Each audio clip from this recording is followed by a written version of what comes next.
voyage au bord de l'eau.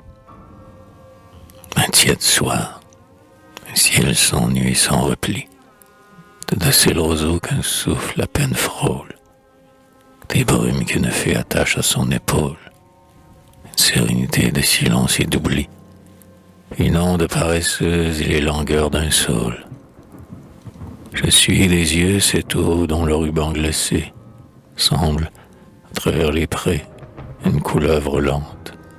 Cette fluidité magique, transparente, couleur en déclinant pour moi nuancée, de vin reflet d'argent, d'azur et d'amarante. Et mon rêve, guidé par le fil du courant, s'éloigne, et puis s'éloigne encore. Je suppose, par-delà l'horizon teinté d'un peu de rose, les chemins fabuleux, les beaux chemins que prend toute source limpide dans ces deux rives closes. Je suppose à loisir l'étrangeté des ciels, les nocturnes soleils nimbés de sortilèges, et les mornes sapins enveloppés de neige, qui se mirent, figés comme artificiels, dans la virginité des ondes de Norvège.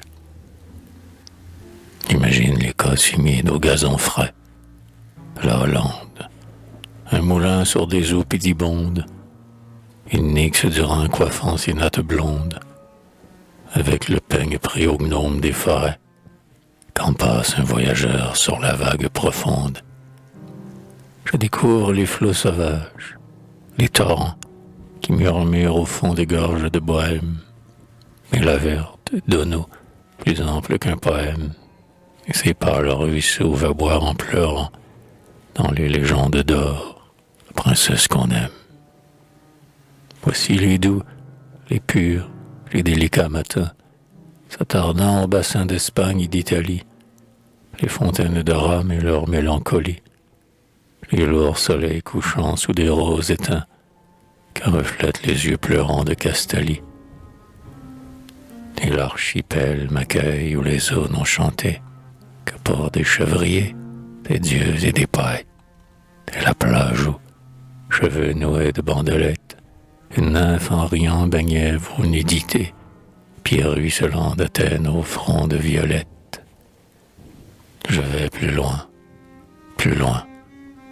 Il me souvient encore, et du Gange pulant, et des fleuves de Chine, et des jaunes rameurs ployant leur maigre échine, et des soirs d'Assouan, et des nuits de Luxor, car mes yeux font le tour du monde, j'imagine.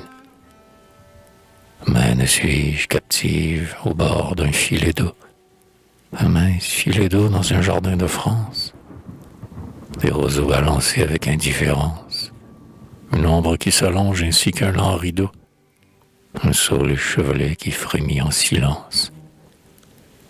Toute lueur évoque un paradis perdu, la brume qui s'étend en trace de blanc sillage, et j'ai, las d'errer de voyage en voyage, à ces songes lointains peu à peu confondus, ces brouillards cotonnés et ces penchants feuillages.